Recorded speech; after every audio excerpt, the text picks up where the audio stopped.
Hello, and welcome to the Color Whisperer Show. Hope you're all doing well today.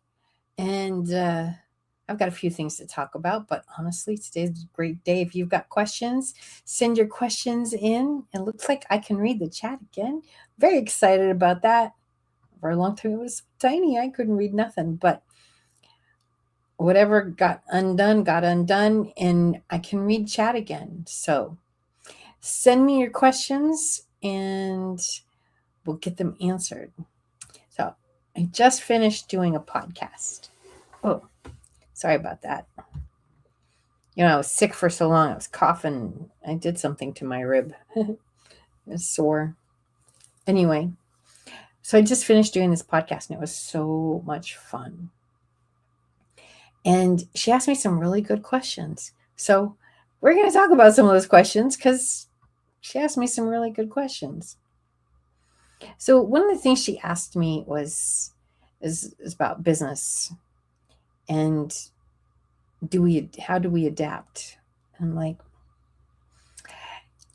the thing is, it's not like you have to do like a whole 180 all at once.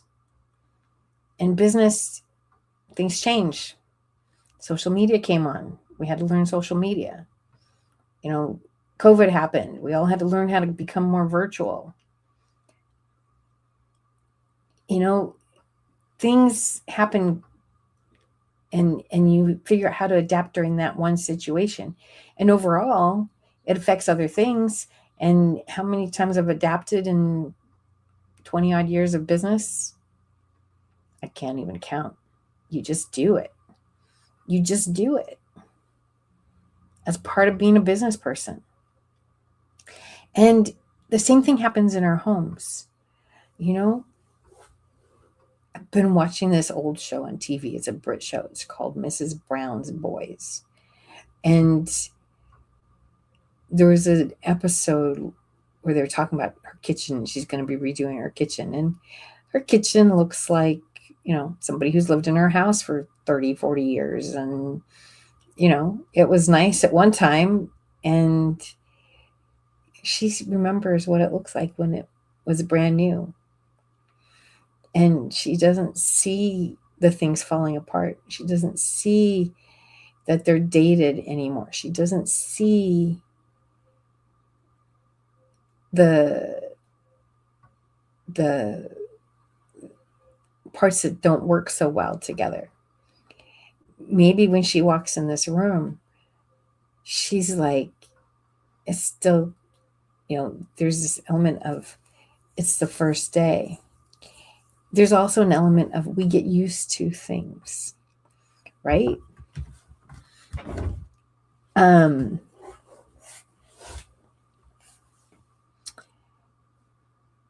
Maybe you always put your keys on a hook by the door or in a bowl by the door or whatever. We get used to that.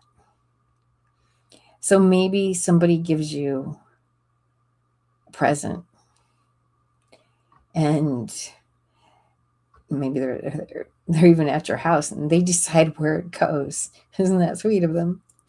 But yeah, it happens. And so now you've got it. Or, Aunt Mary gave you this and you got to have it up, or, it doesn't matter who it came from, but somebody gives you a gift and you're like, oh, I have to display it because, well, they're important to me. And that means this thing is important to me. And so you put it up and they go, oh, they must really like that. So they buy you more like it. Now you have to put that up. And you may not like it at all, but that person's important to you, so you put it up. And then you get more. You see this, it becomes a vicious cycle very quickly. And what I found too about people giving gifts, a lot of times people don't give gifts because they're thinking of what you would like. They buy you gifts that they would like. And it's something to remember them by. My mother-in-law used to give me purple everything. Not a purple girl. You guys been watching me for a while? You ever seen me wear purple? I am not a purple girl. It was her favorite color. You don't have to know me very long to know I'm not a purple girl. There's nothing in my house that's purple. I never wear purple. Why would she give me purple? There's no inclination that I would like purple. But she loved purple. And she wanted me to have purple. It's very important for her to give me purple. I got earrings. I got notepads. I got, you name it, purple, purple, purple. And she even said one time something to the effect of, she really wanted it for herself, but she couldn't justify that in her head. But she could buy it for me as a present. So she got the fun of buying something that she wanted. And for all I know, she looked at it for, before, I don't know. But then she gave it to me because that made it okay for her to buy it. She didn't say it that way, but that's pretty much what it came out to be.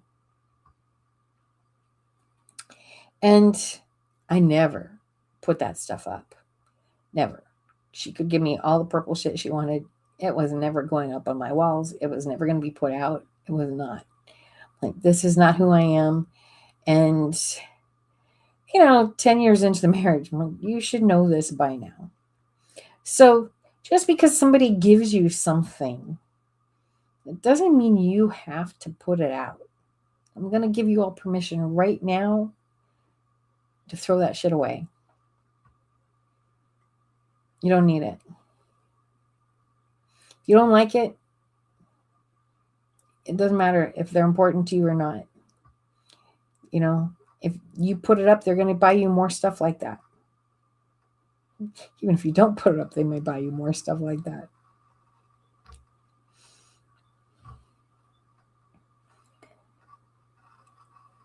But what does happen is that's how clutter happens. So you get that thing, that purple thing,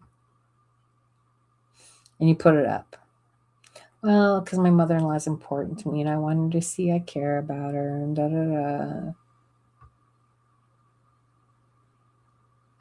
And then what? You start walking by it and you don't really notice it. It's like a little, comes like a little nail that is kind of dull. So you're not stepping on it and it's like sandpaper. That's a better analogy. It's like sandpaper. So it bothers you, but not that much. So anyway, and more of this stuff comes in. And now you've got 50 things in your room. They're all like sandpaper. But when you get to a certain point, you hit overload. And now your room doesn't feel comfortable. And at this point, you don't even know why, because you've gotten used to ignoring those other things. Ignoring what doesn't feel good. It's like, oh, it doesn't matter. It does matter. It is affecting you. It's affecting you a lot. When you start to get rid of that stuff, you'll feel such a difference. I did this thing. Oh my gosh. It was so much fun. I know you can laugh, but it really was. It was a lot of fun. So it's a feng shui thing, apparently. And for 9 days, you have to throw away or give away 27 things. Now, you have to do it every day. If you don't finish it, you got to start over. So 9 days, throw away or give away 27 things. Now that sounds like a lot. 9 times 27. I can't do that in my head. 180 plus 7 times 9 is that's over 200 items. Anyway, being on TV and doing math in my head don't go together. Not TV, podcasts. It's like, I've actually gotten pretty good at doing a lot of stuff in my head. But that's just, let's see, 7 times 9 is 63. So 180, so it's 243 items. There we go. See, I can do it. 243 items. Now that sounds like a lot, doesn't it? Until you start doing it. Now, I had a little help because I was really sick for several weeks before I started doing it. So I'd been kind of lazy. And it was kind of easy the first few days to throw away 27 things. Paperwork piles up. Oh my gosh. Go look at your desk. You can probably find 27 things just on your desk you can throw away. We all keep paperwork way too long. We all do paperwork way too long. How many of you have tax returns that go back more than 7 years? Did you know, though, that if you do, the government can actually, if you produce them, if they audit you, and if you have those, they can audit those. If you don't have them, they can't audit them. In theory, it's what you present them. And now everything's digital anyway. It's like, I don't even get paper copies of everything anymore. It's just in the cloud somewhere. Oh, well. Anyway, so your desk, your kitchen's another big place. Thought I muted that. Your kitchen's another big place. Did you know spices all have expiration dates? How many spices do you have in your cabinet that you haven't done in a long time? You haven't used them in a long time. Now, of course, none of those are can-do spices. We know those are great. Use those up really fast. But how many cans do you have? Do you still have COVID food in your closet? Did you get your 3 weeks of food and you put it in a special place? And, well, if you check the expiration date on that stuff, did you actually use it? Now, I have a friend who is a prepper. She has this whole setup in her garage of cans, and it has like 20 different can things. And she buys, and she's got enough food for a month. Let me tell you, the world shuts down, I'm going over there. But she has a system. So some of them are in like this rolling thing. So she takes the can out of the bottom, she puts the new cans in the top. And that way she's refreshing them. She has some on a shelf where she takes the old cans are in front, and then the new cans go in the back. And then she does use them on a regular basis. So it's all food that, it doesn't go, she's using it. It's, she's got her stockpile. But how many of us did that? You still have COVID food? How many items in your cabinets are past the expiration date? Do you look at that?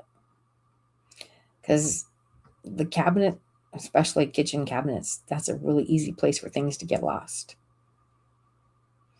Really easy place for things to get lost. And you put it in there and you think, oh, it's not so bad.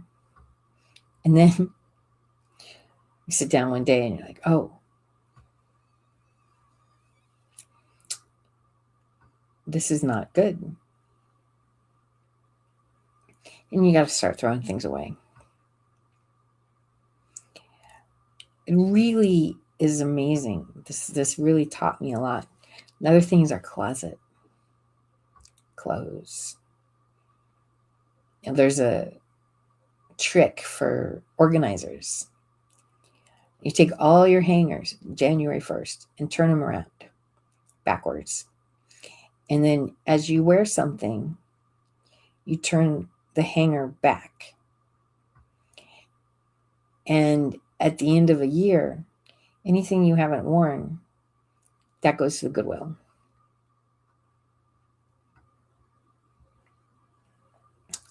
And it's pretty ruthless, but it's also an awareness of what are you actually using. And maybe it'll even make you more creative on your wardrobe during the year, because maybe you have that shirt or that jacket that's for special occasions. Oh, my rib hurts. That's for special occasions. But you haven't worn it because, well, there hasn't been a special enough occasion. But if it's December and you're starting to look at all those clothes that haven't been turned around and you really love it, might make you think about it, how you can utilize it in a different way.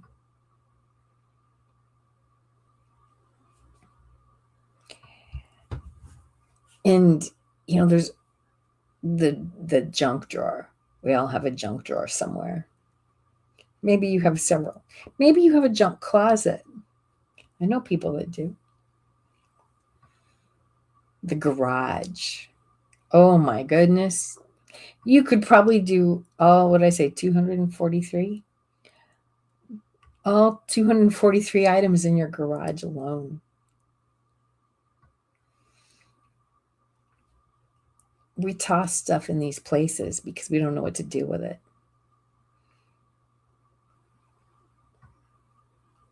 And they end up taking our energy, and that's not okay. It's not okay. So I challenge you to try it. 27 days, 9 days, 27 things every day.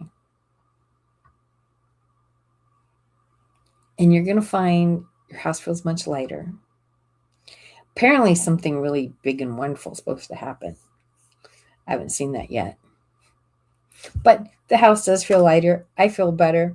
That's a good thing. So maybe that's my big, wonderful miracle that happens. I don't know. Feng Shui and I have a very interesting relationship. I get a lot of Feng Shui. A lot of it just makes sense. And I've had my house Feng Shuied a couple times. And honestly, didn't create anything they said it was going to. And yet I deal with energy all the time. And I know how much difference that makes. And that's what Feng Shui is. So, and I've worked with some Feng Shui people and we come up with the same thing. And I don't know why that's doing that. We come up with the same things oftentimes. I may have a little bit of a tweak. They may have a different tweak.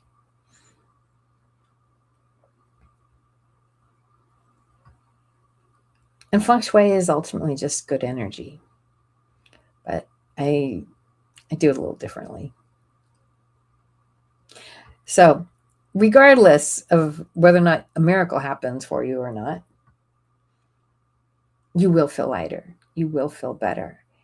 And when you realize how much stuff you really have, how easy it is to throw away 27 things every day, it's going to make you really look at the areas you didn't get to. Very few people are so minimalist and so ruthless that they couldn't do this. If you are, good for you, man. Good for you.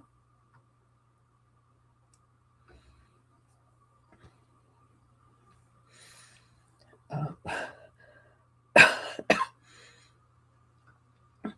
but so anyway, this is really important to have stuff around. Get rid of that stuff that's not serving you. If it's expired, how many people have expired pills in their closet, expired vitamins? Oh, you're going to do this health kick. And then you didn't. How much exercise equipment do you have in your garage? In another room? Is that piece of exercise equipment now a place where you hang clothes? Get rid of it. It's time. You're not going to use it. Find something you will use. Had great intentions when you bought it, but sometimes that's all they are, is intentions. And then you have all these things yelling at you in your house. Crap you don't like, crap you don't need. You know? My mother-in-law would give me all this purple stuff. I'd look at it and like, half of it went into the Goodwill. Some of it, I had friends that liked purple stuff. And I said, here, you want this? I don't want it.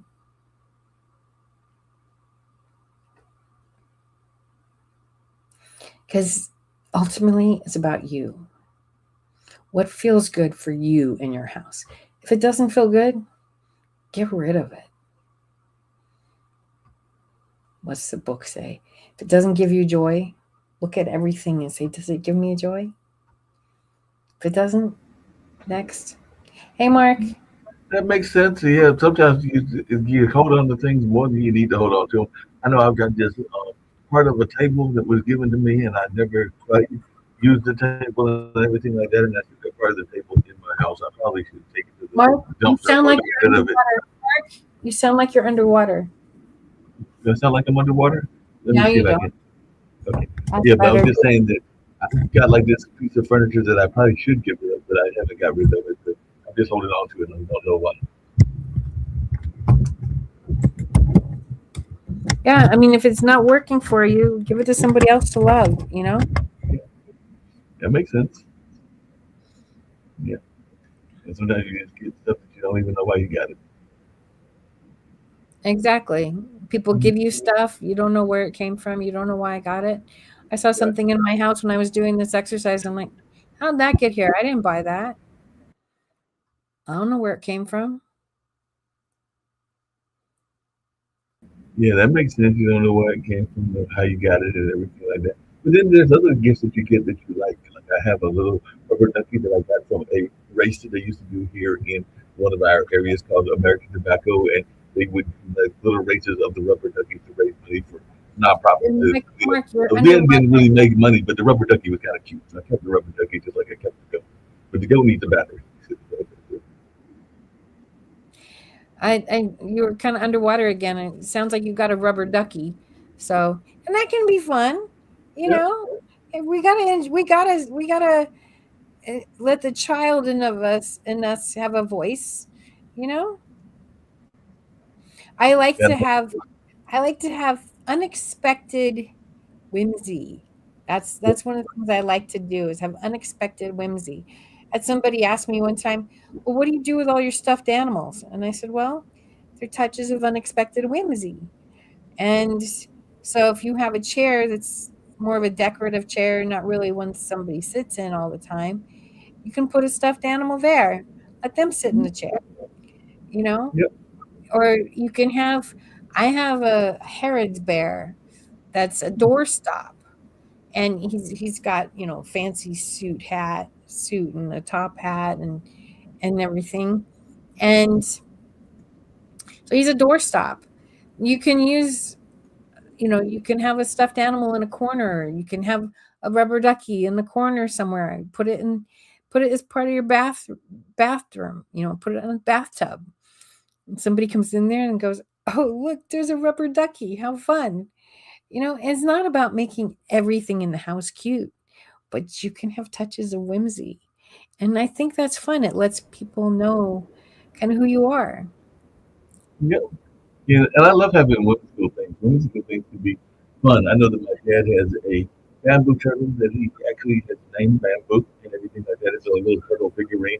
But that turtle tells stories. If you go on his Facebook page, you'll see the bamboo turtle might go to the beach with him. Bamboo turtle might go on an adventure. A bamboo turtle can talk to dad. So it's kind of like his alter ego and everything. But he's got a whole narrative that goes on his Facebook page. And that can be fun, whimsical nature. There's something that my dad's been doing, I want to say, for almost a decade or so.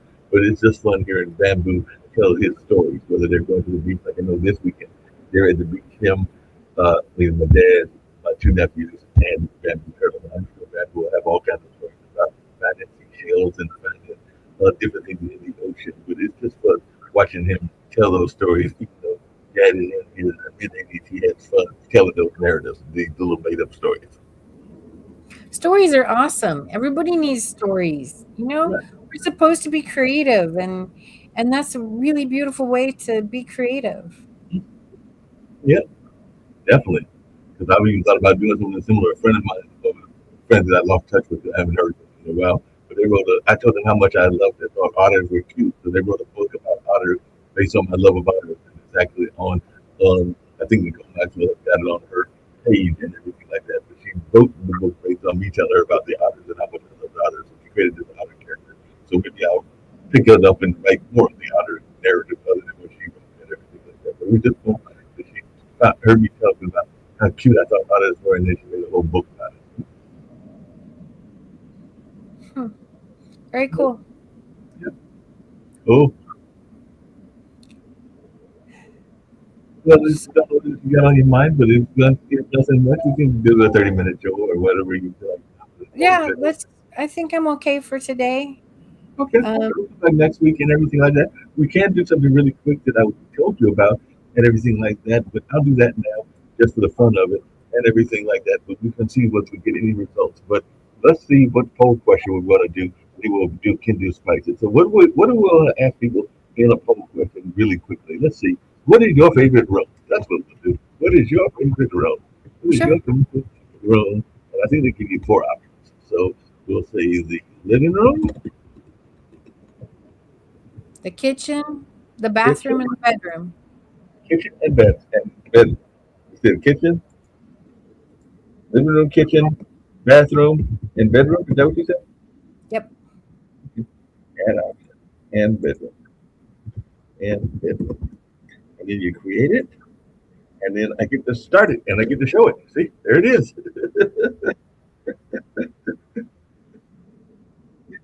So we'll see if people see that going on and they answer the poll, and maybe we'll get some answers next week. But yeah, you can make a quick poll, and then we'll see if anybody responds to the poll, and then I'll stop the poll after they respond, if anybody responds. So I'll just leave it up for right now, because I think you can leave it up. I don't think stopping it till you choose to stop it.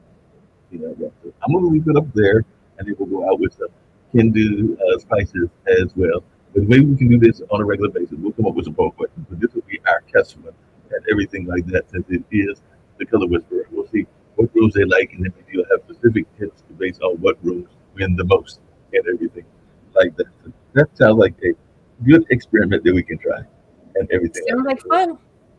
Sounds like fun. And I'm on the wrong one. It was supposed to be the radio show one. We did work at these places. Hey, man. If you hold on one second, you might see a different backdrop, but I'll go back to your backdrop as well, and then I'll find Kenny's backdrop. It's the wonders of technology. You gotta love technology. But the polo state. Let's see if I can get to the right one. Otherwise, we wind up playing a different food, which would be snacks. We want snacks. So we want to support uh, our friend and everything like that. So hold on. We just switched.